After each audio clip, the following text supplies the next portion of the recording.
ذرا اس آیت پر اب نگاہ کو مرتکز کیجئے، انسان کا خسارہ کیا ہے؟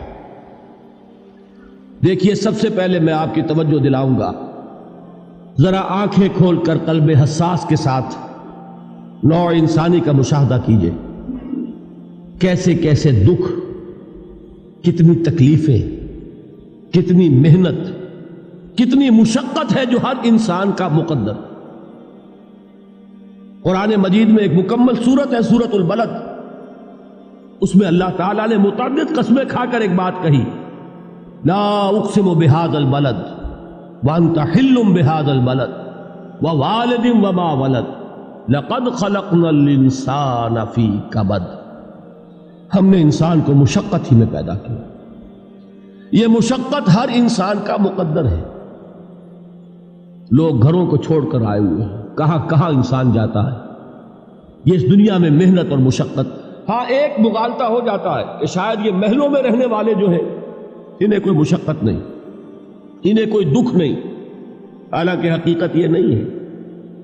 جو جتنا امیر ہے آپ دیکھیں گے اس کی جسمانی مشقت کم ہے، ذہنی کوفت زیادہ ہے۔ ٹرینکولائزرز کی انہیں ضرورت پڑتی ہے، انہیں سیڈیٹیوز چاہیے، خواب آور دوائیں مزدور کو نہیں کبھی ضرورت پڑے گی۔ وہ 8 گھنٹے کی محنت کرنے کے بعد ایسا سوتا ہے کہ وہ صبح ہی کی خبر لے گا۔ اور یہ وہ لوگ ہیں کہ جن کو ہپنوٹکس، خواب آور دوائیاں، سیڈیٹیوز، مسکن ادویات، یہ سارا لیبلیم اور یہ ویلیم اور یہ فلاں اور یہ فلاں، یہ کن کے ہاں جاتے ہیں؟ ذہنی سکون اور اطمینان انسان کو حاصل نہیں۔ کسی کی جسمانی مشقت ہے، کسی کی ذہنی مشقت۔ میں آپ کو یاد دلانا چاہتا ہوں مہاتما گوتم بدھ کا معاملہ۔ 30 برس کی عمر میں کپل وستو کا شہزادہ محل کو چھوڑ کر نکل گیا، جوان بیوی کو سوتا ہوا چھوڑ کر گیا، شیر خوار بچے کو چھوڑ کر گیا۔ راجدھانی میں رہنے والا محل کا باسی، جسے یہ معلوم ہے کہ باپ کے بعد مجھے یہ سلطنت ملنے والی ہے، کیوں گیا؟ کبھی کبھی آپ نے سوچا؟ اس نے انسان کے غم اور دکھ کا مشاہدہ کیا۔ اس نے دیکھا کوئی اندھا ہے، ٹھوکر کھا کر گر رہا ہے، کوئی والدین کھڑے ہوئے رو رہے ہیں اور ان کی نگاہوں کے سامنے ان کا نہایت محبوب بچہ دم توڑ رہا ہے اور وہ کچھ نہیں کر سکتا۔ اس نے سوچا یہ صدمہ کیوں ہے انسان کا، یہ دکھ اس کا مقدر کیوں ہے؟ اس صدمے سے، اس دکھ سے نجات پانے کی بھی کوئی شکل ہے کہ نہیں؟ انسانوں کی ایک عظیم اکثریت، شاہ ولی اللہ دہلوی رحمۃ اللہ علیہ کے الفاظ ہیں کہ وہ لدو اونٹ اور کولو کا بیل بن کر زندگی بسر کرتی ہے۔ جو 8 گھنٹے تک اینٹیں ڈھو رہا ہو، اس شخص کا تصور کیجیے آپ، وہ واقعی انسان ہے یا حیوان بن گیا ہے؟ اور 8 گھنٹے کی اس محنت کے بعد بھی ہو سکتا ہے کہ 2 وقت کی روٹی اسے پوری نہ ملے۔ اور یہ تو ہو سکتا ہے، نہیں ہوتا ہے کہ اگر بچہ بیمار پڑ گیا ہے تو شاید کوئی برتن بیچے بغیر اس کی دوا کا سامان نہ کر سکے۔ ایسا شخص کتنے بوجھوں تلا دبا ہوا ہے، کتنی مشقت کے اندر پسا ہوا ہے۔ لدو اونٹ اور کولو کا بیل انسانوں کی عظیم اکثریت کی سطح پر زندگی بسر کرتی ہے۔ لیکن آپ کو معلوم ہے کہ کولو کے بیل کے لیے مشقت ہی مشقت ہے، اس کے احساسات یہ نہیں ہیں جو کہ ان سے انسان کو جو صدمہ پہنچتا ہے۔ ایک بیل کو اس سے کوئی غرض نہیں کہ اس کا کوئی بچہ بھی تھا کہ نہیں تھا، اس کو کوئی بخار ہوا ہے یا کیا ہوا ہے، اس صدمے سے وہ بیل بچا ہوا ہے۔ گھوڑے کو کوئی پتہ نہیں کہ میرا بھی کوئی اولاد میری ہے یا نہیں ہے اور مجھے اس کا کوئی صدمہ ہے یا دکھ ہے، کوئی پتہ نہیں۔ لیکن انسان کا معاملہ یہ ہے کہ والدین کو جو جو دکھ دیکھنے پڑتے ہیں اپنے بچوں کے لیے، اپنی اولاد کے لیے۔ رات کی نیند ہے حرام ہے اس لیے کہ بچہ بخار میں تپ رہا ہے یا درد سے تڑپ رہا ہے، لہذا نہ ماں سو سکتی ہے نہ باپ سو سکتا۔ میں نے ایک موقع پر دیکھا، لاہور میں کیروسین آئل، اس زمانے میں ابھی سوئی گیس نہیں آئی تھی اور اکثر و بیشتر جو ہے یہی مٹی کا تیل جو ہے ایندھن کے طور پر استعمال ہوتا تھا، اس کی شارٹیج ہو گئی تھی۔ تو کئی فرلانگ لمبی قطاریں لگتی تھی ان دکانوں کے باہر، ڈپوں کے باہر، اور ایسے ایسے منظر بھی کہ ایک خاتون برقع پوش، ایک گود میں بچے کو لیے ہوئے، ایک کی انگلی پکڑے ہوئے، بوتل ہاتھ میں لیے ہوئے تیل کے لیے، اور کئی گھنٹے کھڑی ہے دکان۔ یہ مشقت انسان جھیلتا ہے کہ نہیں؟ غالب نے اس کا نقشہ کھینچا ہے کہ رنج سے خوگر ہوا انسان تو مٹ جاتا ہے رنج. مشکلیں اتنی بڑی مجھ پر کہ آسان ہو ہم بھول جاتے ہیں، ورنہ واقعہ یہ کہ قلب حساس ہو اگر اور قید حیات و بند غم اصل میں دونوں ایک ہیں. موت سے پہلے آدمی غم سے نجات پائے کیوں. اچھا یہ تو ہوا لقد خلقنا الانسان فی کبد. حیوانات کا معاملہ ایک اور اعتبار سے آسان ہے. ان سے کوئی محاسبہ بھی ہے کیا؟ کوئی جواب دہی بھی ہے؟ کوئی ان کو اللہ کے حضور میں کھڑے ہو کر اپنے اعمال کا حساب بھی دینا؟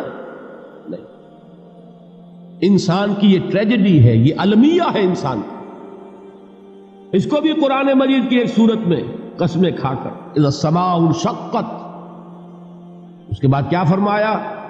یا ایھا الانسان انک کادح الی ربک کدحا فملاقیہ. اے انسان تیرا المیہ، تیری ٹریجڈی اس سے کہیں بڑھ کر ہے. تجھے صدمے پر صدمے جھیلتے ہوئے، مشقت پر مشقت برداشت کرتے ہوئے ایک روز اپنے رب کے حضور میں بھی کھڑا ہوگا، جواب دہی بھی کرنی. اس دن کے حساب سے، اس دن کے احساس سے جو بڑے بڑے ہماری امت کے عظیم جو گلے سرسبد ہیں، ان کا یہ حال آپ نے پڑھا ہوگا. حضرت ابوبکر صدیق رضی اللہ تعالی عنہ وہ ایک عجیب کیف کے عالم میں فرمایا کرتے تھے، کاش میں درختوں پر چہچہاتی ہوئی چڑیا ہوتا جس سے حساب کتاب نہیں ہوگا. کاش کہ میں گھاس کا تنکا ہوتا جو آج ہے اور کل آگ میں جلا دیا جاتا، ختم ہو جاتا، اس سے محاسبہ کوئی نہیں. وہ جس کے احساس سے کہ حضرت عمر جو ہے اپنے انتقال کے وقت سخت بے چین تھے. ان کے بیٹے حضرت عبداللہ ابن عمر رضی اللہ تعالی عنہما نے ان کا سر جو ہے وہ اپنے زانوں پر رکھ لیا تو کہا نیچے ڈال دو. ایک عجیب بے کلی اور بے چینی. انہوں نے کہا ابا جان آپ کیوں پریشان ہیں؟ آپ تو عشرہ مبشرہ میں سے، آپ کو تو اللہ تعالیٰ نے جنت کی بشارت حضور کے ذریعے سے اس دنیا میں دی. حضرت عمر فرماتے ہیں کہ خدا کی قسم اگر قیامت کے دن عمر برابر سرابر پر چھوٹ گیا تو بہت بڑی کامیابی تصور. یہ احساس جن کو ہوتا ہے. حضرت علی کا حال کیا ہوتا ہے؟ ابھی جو آپ نے حافظ صاحب سے سنا، یہ حضرت علی کا معاملہ ہے کہ ایک تیر پیوست ہو گیا تھا، کسی طرح نکل نہیں رہا تھا. حضرت علی نے فرمایا کہ اچھا چھوڑو مجھے، میں نماز کی نیت باندھتا ہوں. نماز کی نیت پڑھتے تھے تو لرزتے تھے، کانپتے تھے. کس کے سامنے کھڑا ہوں اور کس کے سامنے مجھے ایک دن جواب دہی کے لیے کھڑا ہونا ہوگا. لن تزولا قدم ابن آدم، حضور نے خبر دی ہے ابن آدم کے قدم ہل نہیں سکیں گے. جیسے مجرم کھڑا ہوتا ہے کٹہرے کے اندر، اس کٹہرے میں سے ہل نہیں سکو گے حتی یسأل عن خمس، جب تک کہ 5 چیزوں کا حساب نہ لے لیا جائے.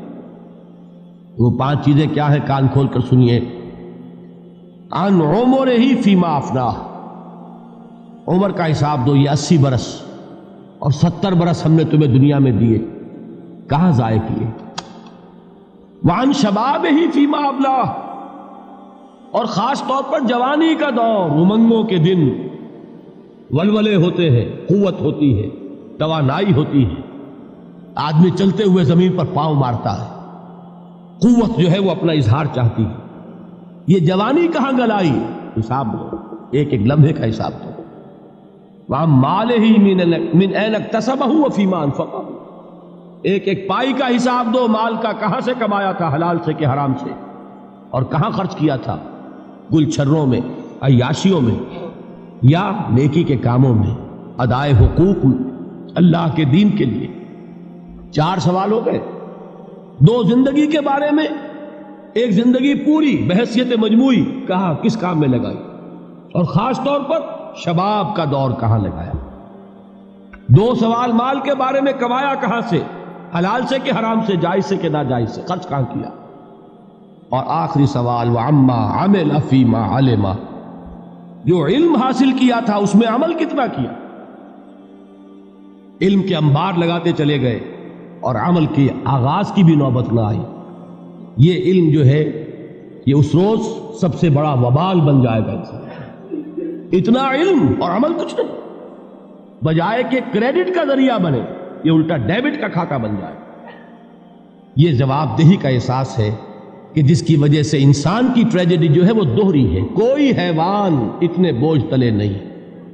مشقت کی، محنت کی، اس زندگی میں ختم ہوئے، اس کے بعد کوئی محاسبہ نہیں. اس کو بھی غالب نے خوب کہا ہے کہ اب تو گھبرا کے یہ کہتے ہیں کہ مر جائیں گے، اور مر کے بھی چین نہ پایا تو کدھر جائیں. یہ ہے وہ ہیومن ٹریجڈی